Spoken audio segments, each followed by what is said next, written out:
ജയ് മാതാ. ചരണം ശരണം രമാംബികേ, ചരണം ശരണം ത്രയംബകേ. ആത്മീയമെന്നും ലൗകികമെന്നും രണ്ടായി തിരിക്കുന്നത് ഉചിതമല്ല. അത് വിവേകശൂന്യവുമാണ്. ചൈതന്യം മാത്രമാണ് എല്ലാ നിലനിൽപ്പിൻ്റെയും പരമമായ സത്ത.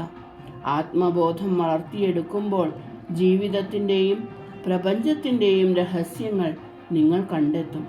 അപ്പോൾ ജീവിതത്തിൻ്റെ ഓരോ ക്രമത്തിലും നിലനിൽപ്പിൻ്റെ ഓരോ ഘട്ടത്തിലും വ്യാപിച്ചിരിക്കുന്നത് ദിവ്യമായ ബുദ്ധിയും ശക്തിയുമാണെന്ന് നിങ്ങൾ മനസ്സിലാക്കും. ഗൃഹസ്ഥാശ്രമത്തിൽ ഇരുന്നു കൊണ്ട് ഈശ്വര ദർശനത്തിനായി പരിശ്രമിക്കുമ്പോൾ നിങ്ങൾ ഗ്രഹിക്കേണ്ട സത്യം ഇതാണ്. നിങ്ങൾ ഇപ്പോൾ ഏത് ജീവിത സാഹചര്യത്തിലാണോ ഉള്ളത്, അവിടെ ഇരുന്നു കൊണ്ട് തന്നെ നിങ്ങൾക്ക് ഈശ്വരനെ സാക്ഷാത്കരിക്കാൻ കഴിയുമെന്ന് അമ്മ നിങ്ങളോട് പറയുന്നു. ഈശ്വര സാക്ഷാത്കാരത്തിനായി നിങ്ങളുടെ വീട് ഉപേക്ഷിച്ച് മറ്റൊരു ജീവിത രീതി സ്വീകരിക്കേണ്ട ആവശ്യമില്ല.